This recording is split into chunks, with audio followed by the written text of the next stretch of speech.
Good morning, good afternoon, good evening, or good night, depending on what time zone you're in or what time you're watching this video. Today we are back with Ren and Chinchilla. The last song we did was definitely a heavy song, and I've heard that this one is also heavy. I was told that this was written after Ren's friend committed suicide, which is a very heavy topic. And like I mentioned before, if there's anyone out there that wants to talk or just wants to share their feelings or share their anything that you're going through, well, because we can't do this alone. We have to do this together.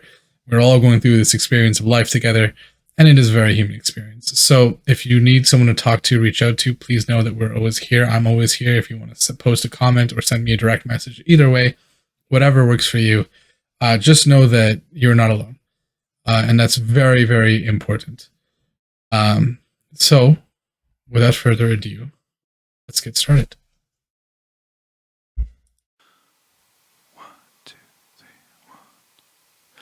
Oh, oh, oh,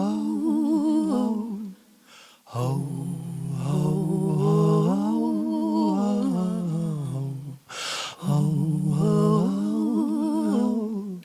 oh,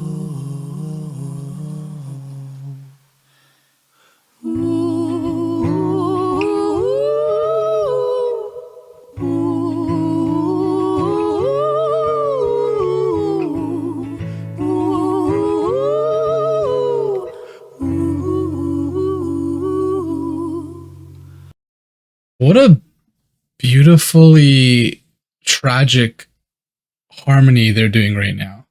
There's almost like the way that they're singing. And first of all, one, to sing, especially with Chinchilla, the pitch she's singing at, to sing that high so quietly is exceptionally difficult. But just the way their voices are harmonizing with each other it's almost discordant, but it's not quite. It's almost like they fade in and out of each other. Right. And it almost, that makes me think almost like your mind is kind of like separated into two different thought processes. But it also almost sounds like if you were to kind of vocalize crying, that's almost what this sounds like to me. Like it's just this sense that I'm getting of like, it's like this harmony itself is upset. It's the experience is meant to be an inward feeling of sorrow. And that's just the vibe that it's getting. And this tone right out the gate is set by that. Holy smokes. I don't feel safe in this bed. There are voices in my head.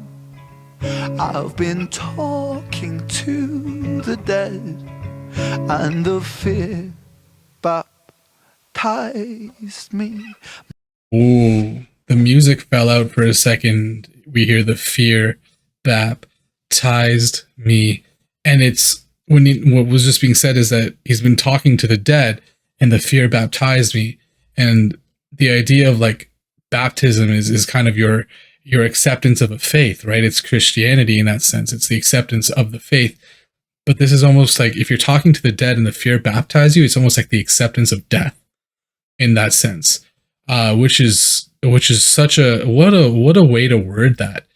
And then we're kind of starting off very similar to what we started off with in Chalk Outlines, where it's like you don't feel safe in your own head, you don't feel safe in your own bed, your own headspace, because the voices there are they're the voices of the dead, maybe people that you've lost, or maybe because knowing that it's partly written after suicide, maybe it's your own voice, but the version of you that you anticipate to be dead. And that's heavy, man, right out the gate. My kingdom turned to dust, and I watched all my riches rust. Have I lost the Midas touch, or do sad eyes blind me?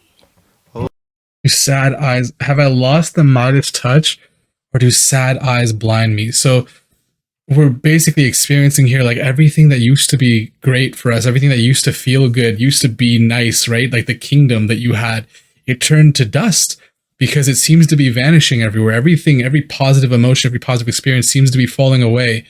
And it like, this is obviously introspective because we're saying, is it actually that way, or are these sad eyes blinding me?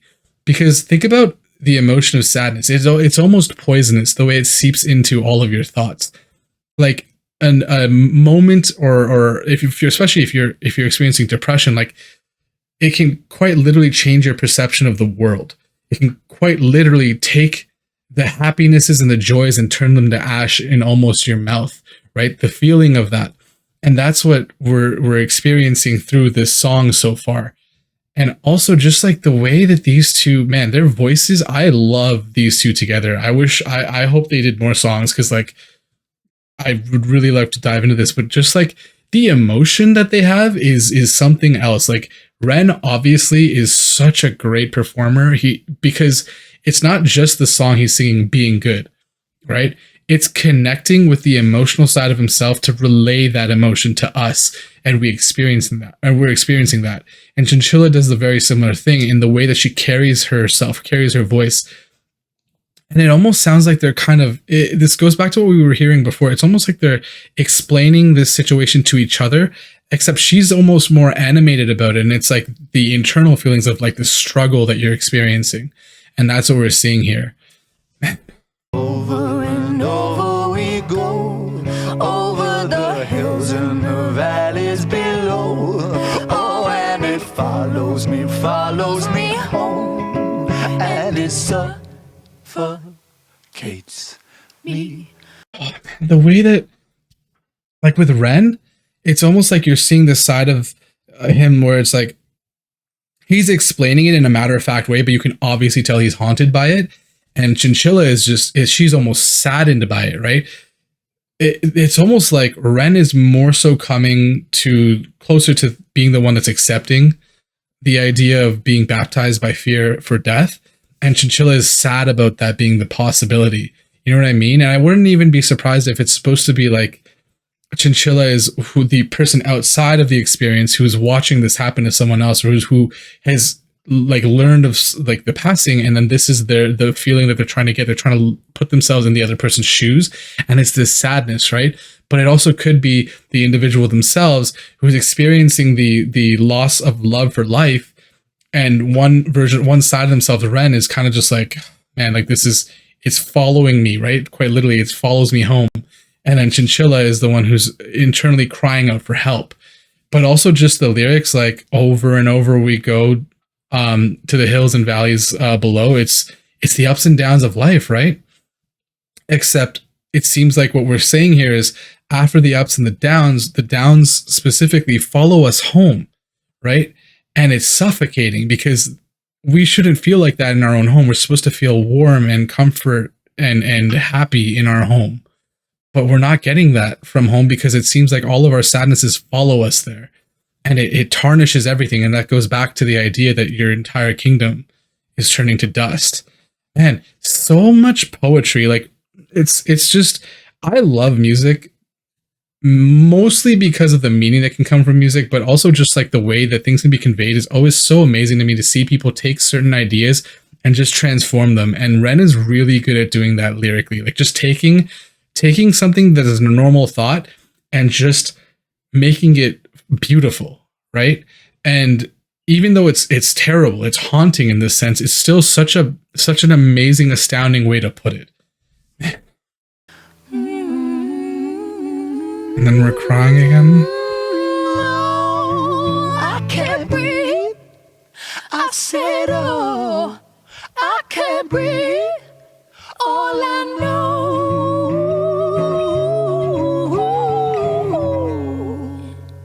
is I forgot how to be me. Oh, look at his face. He even looks confused about it. It's like, I forgot how to be me. You know what I mean? It's not just like, even the person themselves is like, wow, how did that happen? How did I get to this point? How did I forget what it's like to be me? And the me that I know is supposed to be happy. It's supposed to be not necessarily always happy, but supposed to appreciate life. But that's not what it's feeling like right now. And it feels like that all the time. And it's suffocating. And that's what they're saying. But also the way that their vocals built, it's that tension, right? That internal struggle, that strife that we're feeling that seems to just keep bubbling and bubbling up to the surface until it reaches the top. And that's why their pitch keeps going higher and higher. It's them struggling and fighting against that sorrow. And that's what we're seeing here. It's that internal conflict playing out. Freaking good, man. So good. I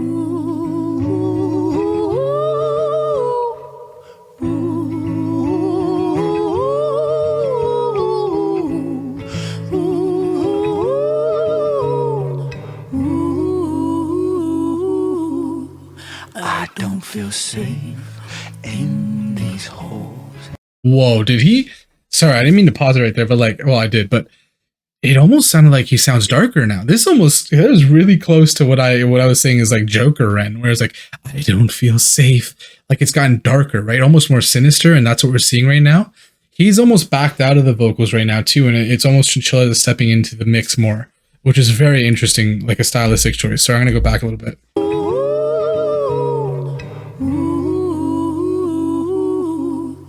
I don't feel safe in these holes. In his eyes. There are bruises on the walls.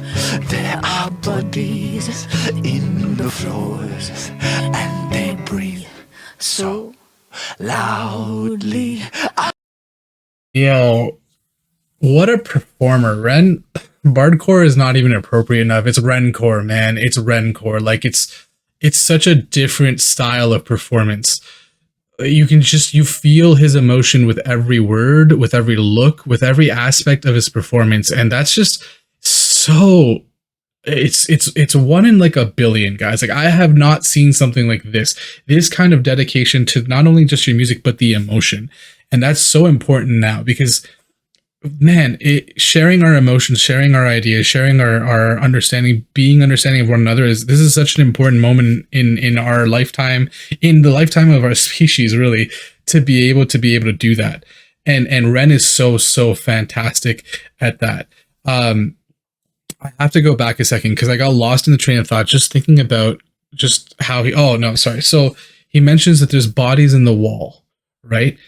Now, when you think about that comment, it's almost like skeletons in your closet, right? Like it's a skeleton in your closet in the sense that bodies in the wall is like the things that you've done that you feel are wrong, or the things that you don't want people to find out about, and they're the ones that are kind of ultimately taking over your mind now. But he also said the walls are bruised, right? Maybe you've been punching the walls. But on top of that, if we go back to the idea of the walls being your mind is bruised and warped by all of these sorrows and sufferings that you've been through. And that's causing this complete change in even personality, which is why we're now seeing this almost like, I don't want to say sinister, but sinister side. Maybe it's the side that's preparing more so for the act, which is just so heartbreaking. And it's just the pain in Ren's eyes and his face and his expressions, and then the pain in Chinchilla's voice and the way that she's really just diving her soul deep into this song. It's just transformative of the music, man. There's an appreciation for performance and art, and these two make me do it every time. It's unheard. I don't even have a good word for it. I'm speechless. Yeah. I wish I could move, get up and walk right out this tomb. Do our saviors die too soon? For my sins surround me. I thought they were going to say room. When they said tomb, my God, what a choice of words. I wish I could move. I wish I could just get up and walk out of this tomb. But when you think about it, it's the room that we were in, right? It's the bed, right? That's what we were talking about at the start. And that's when your home feels like a tomb. If your room feels like the last place you're gonna rest there for eternity.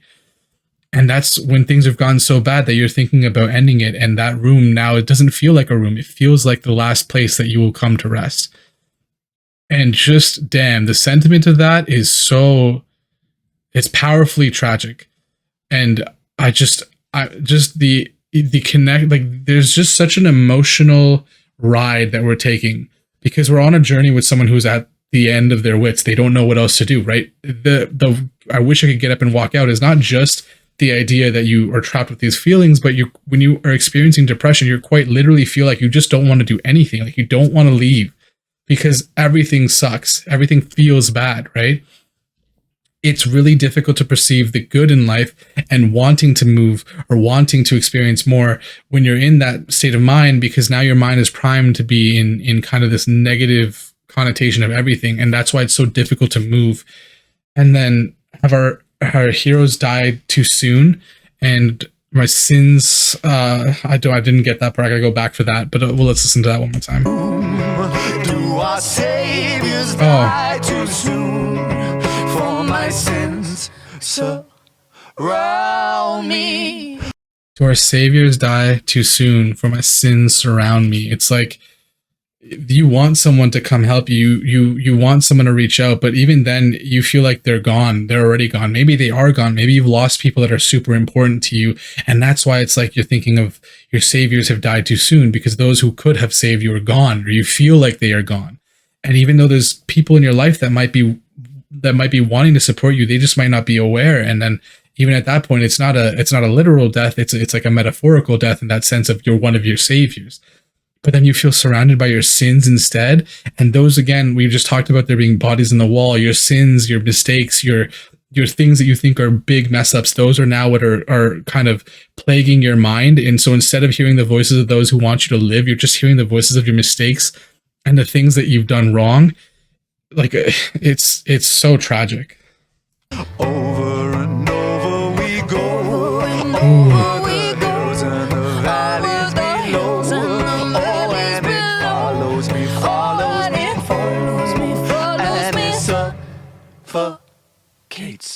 Me. Even if you watch the way Chinchilla sang that, it's almost like she started a little bit later, right? But then when she caught up, she didn't sound like, it didn't have the same sadness to it. It almost sounds like the other version of yourself is caught up to the same point where you both feel that same way, that like it just follows you home. And so now even that other voice that was in the back of your head that was sad about this is almost like, yeah, you're right. And she's even pointing like, yeah, that's exactly what it feels right? Like, that's exactly what it feels like, right? And that's almost like the other side of your mind that's caught up and is like, you know what, you might have a point. Maybe this is the only option, or maybe this sadness is the only thing we'll ever experience, even though it's not. I cannot stress this enough, guys. Life is definitely hard, and for some people, it's much harder than it needs to be, for a much longer period than it needs to be as well. But goddamn, there's beauty in life too. There's good in life. You sometimes, it's like that quote from Dumbledore, and as stupid as it sounds, it's like one can always find joy as long as you remember to turn on the light or something along those lines. But that's just it, right? When we're surrounded in this darkness of our own mind, we tend to paint everything in that blackness, right? But that's not how it always is. If you turn on that light, you'll know that there's a lot of things in life that are worth living for. Even if you don't feel them right now, down the road, they will be there. There's always something. So please, just like, always try your best to find the goodness in things, or in your own life, in your own experiences, because I promise you they are there, and they have been there in the past, and they're there to come as well. And they just hold on to that notion. I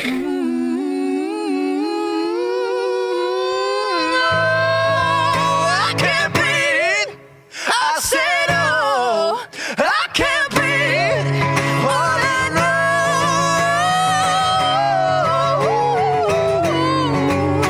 is I forgot how to be me. Hallelujah.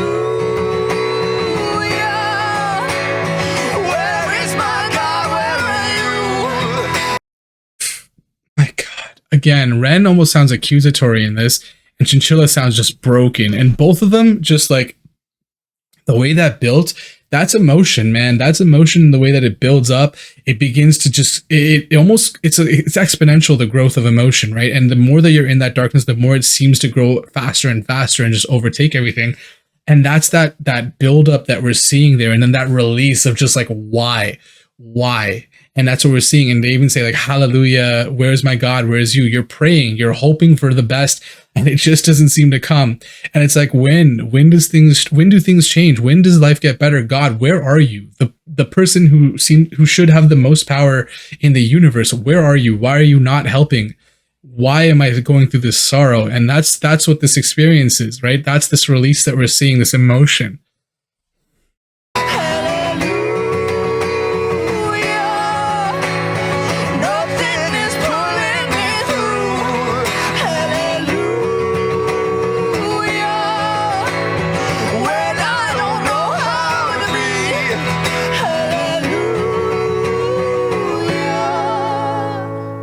I forgot how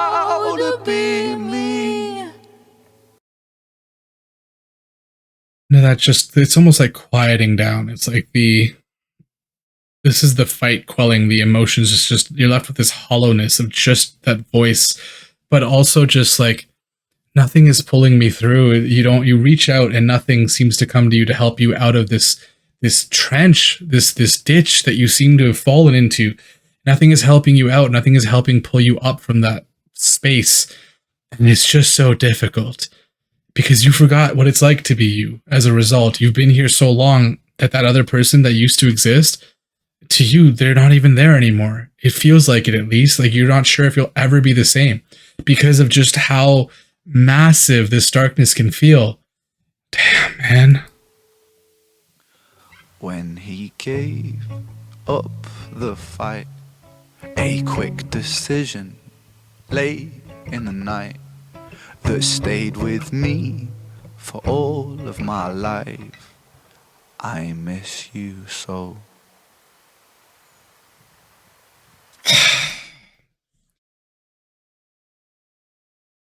Damn. I was not expecting that ending. So wow, sorry. That was a lot at the end there. Just when they made that decision, right? It's such a quick decision. It's not, so sorry, let me rephrase that. It's not a quick decision. There's a lot of things that usually lead up to it, but the moment of that decision is so quick, it's over so fast, right? And the choice is made by the individual who is in whatever capacity taking their own life. But the consequence, as far as like just the consequence, lays with those who live on, because you live with the suffering. You lose that person, right, in your life. You will never see them again. And that's not something that necessarily that person considered, right? Not that it should be about you. It should be about the pain that person was experiencing, right? And we should learn from that. But it's just so sad that someone has gotten to the point in their life where they feel like the only option is to let go. Because, goddamn, like, many of us don't realize it, but there's so many people in our lives that care about us, that mean so much to us. And in those dark times, it can be really hard to see, but they're there, right? And so turning to them should be our best option, but sometimes you feel like you can't. And so you take your own life, and then they will be the ones to live with that, right? Because you're no longer with us, and they are the ones who now suffer as a result because you were in their life. And then now it's not just you forgetting to be you, it's them forgetting what you were like in their life sometimes. And not always, obviously, because you think back on the fond memories, but like you forget what it's like to have them in your life, and that's what you're forgetting. It's not how they were, it's how they would be. That's what you're missing out on. And that's another part of the whole like this message. But man, it's so tragic how true that last bit is, right? Like that person who took their life, they're gone in that sense. And we, for as far as we know, we may never see them again. And so for us, those who live on, it is so heartbreaking because you almost end up blaming yourself. Like, it's just, you think, what could I have done? How could it have been different? What was that person experiencing when they made this decision? And then that sticks with you, and you're constantly thinking about that experience that they had, and that is how that decision was made. And even up to the final moments, what were they thinking? Right. And it's true. Like, it's heartbreaking. And man, this song just encompassed that so well. And I think this is almost peering into the mind of someone going through these emotions, but also just the experience that we have as the person who is left behind. And man, both are terrible, terrible positions to be in. Like, neither is to be envied. And they're just heartbreaking is the only thing I can say. This video was this song, this performance, it was amazing. I'm sad that it was born out of such a dark moment, but I think it's so helpful to see because it helps other people understand, or even like put into words through the video, the experience that someone might be going through, or that someone might have had before they passed, and to understand those emotions. but also just for us who are left behind to connect with someone who has experienced that loss and to be able to feel that mutual energy, because that connection helps us stay afloat in what can feel like an ocean of just misfortune and sadness and grief and sorrow. And it's the connection that keeps us alive, right? And this is ultimately what comes down to, like, when you don't feel that connection, when you feel like you're not connected to anyone, that's when these moments, this idea of taking your own life can really surface. And I know I keep saying it, but I cannot stress this enough, guys. We are here for each other. At the end of the day, all we have is these connections. And I like to say all the time that all we'll ever be is stories, right? Because that's what we will end up being at the end of our time. We will be stories. And so those stories live on in other people, right? But we want to make sure that we all are a happy story as much as we can be. And it's not always possible, but we don't want this to be the end of the story, because loss like this is just gut wrenching. If you or if you're experiencing any kind of pain, again, I know I said this at the start, but if you're experiencing this kind of pain or sorrow or sadness, please, please, please do not hesitate to reach out to anyone, be it me, be it someone else, be it someone you're close to. But it's very, very important that you know you're not alone and you are loved. We are a community. Please remember that. Man, it always feels so weird to say after these heavy talks, but like, if you liked what you saw, please make sure to like, comment, subscribe. Honestly, like, join the talks in the comments. It's such a positive community, and I love you guys for that. Like, I'm so happy that we have these conversations, because it's such a bright spark, guys, and I love that. So thank you guys for that. Thank you for the support, and thank you for the love, because I love you guys. I hope you had a great day. I hope your week is better than your day, your month is better than your week, and your year is better than your month. And until next time.